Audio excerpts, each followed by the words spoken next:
perkenalkan, saya Randa Effendi, merupakan mahasiswa Fakultas Hukum Universitas Mula Warman. Di video kali ini kita akan membahas tentang pembangunan hukum, penegakan hukum, dan budaya hukum. Pembangunan hukum sendiri menurut saya merupakan penyesuaian hukum terhadap pola kehidupan masyarakat, yang artinya hukum itu harus menyesuaikan dengan pola kehidupan masyarakat. Tidak bisa dipungkiri bahwa kita dari zaman dulu ke zaman sekarang itu perubahan sosial kehidupan pasti berubah kan. Nah, hukum itu sendiri harus menyesuaikan dengan perubahan-perubahan yang ada di masyarakat itu sendiri. Perubahan hukum itu atau pembangunan hukum itu harus sesuai dengan Pancasila, tidak boleh menyimpang atau menyeleweng dari Pancasila. Oke, kita masuk ke bagian nilai cita-cita Pancasila dalam pembangunan hukum. Yang pertama itu nilai dasar, yaitu asas-asas yang diterima sebagai dalil. Yang pertama ada nilai ketuhanan, nilai kemanusiaan, nilai persatuan, nilai kerakyatan, dan nilai keadilan. Dan nilai kedua itu nilai instrumental. Nilai instrumental ini adalah penegakan atau pelaksanaan hukum dari nilai yang sebelumnya, yaitu nilai dasar yang terbentuk atau dikristalisasi dalam undang-undang.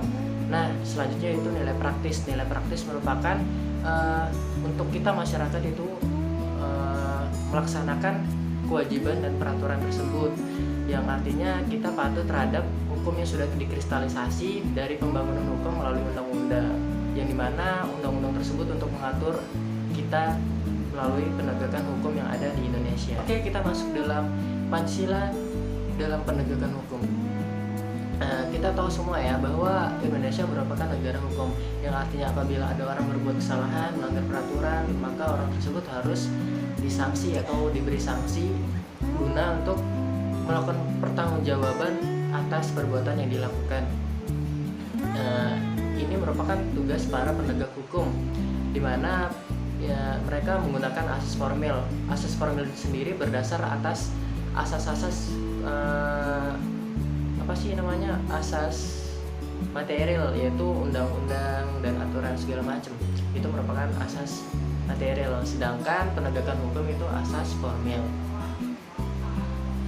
Para penegak hukum harusnya mampu mengimplementasikan nilai-nilai Pancasila, berorientasi pada Pancasila, mengamalkan nilai-nilai Pancasila dalam penegakan hukumnya. Namun seperti yang kita ketahui bersama, pada akhir-akhir ini banyak kasus-kasus penyalahgunaan narkoba segala macam atau pelanggaran HAM yang dilakukan oleh para penegak hukum. Para penegak hukum yang harusnya memberi rasa kepercayaan terhadap masyarakat, memberi rasa aman masyarakat, mengayomi masyarakat. Namun akibat adanya kasus-kasus tersebut, rasa kepercayaan masyarakat terhadap penegak hukum itu mulai berkurang. Nah, ini tugas kita sebagai mahasiswa harus mengembangkan nilai-nilai Pancasila, mengimplementasikan Pancasila agar nilai-nilai Pancasila tersebut dalam penegakan hukum tetap berjalan lancar. Oke, kita masuk ke dalam budaya hukum. Budaya hukum itu ada kaitannya dengan perilaku sosial dengan dihubungkannya atau peraturan hukum itu sendiri. Budaya hukum itu biasanya berasal dari contohnya seperti adat istiadat, norma usul inderaan, dan lain-lain. Norma hukum di Indonesia menurut saya sangat banyak, itu karena adanya banyak ragam adat istiadat, ragam kebudayaan, itu menimbulkan banyaknya budaya hukum yang ada di Indonesia. Contohnya seperti masuk ruangan, izin segala macam, itu kan budaya hukum. Nah, budaya hukum sendiri harusnya tetap berpandangan terhadap Pancasila, tidak boleh menyimpang atau menyeleweng dari Pancasila, karena budaya hukum biasanya itu tumbuh dari moral masyarakat Indonesia yang mampu untuk mengimplementasikan budaya-budaya hukum tersebut. Mereka udah terbiasa atau kebiasaan mereka mengimplementasikan budaya-budaya hukum tersebut. Tidak bisa dipungkiri bahwa budaya hukum lebih diterima di masyarakat daripada hukum-hukum yang dibuat oleh pemerintah, karena mereka udah biasa melakukan budaya hukum tersebut. Mungkin apabila ada salah kata, apabila ada salah ucap, saya mohon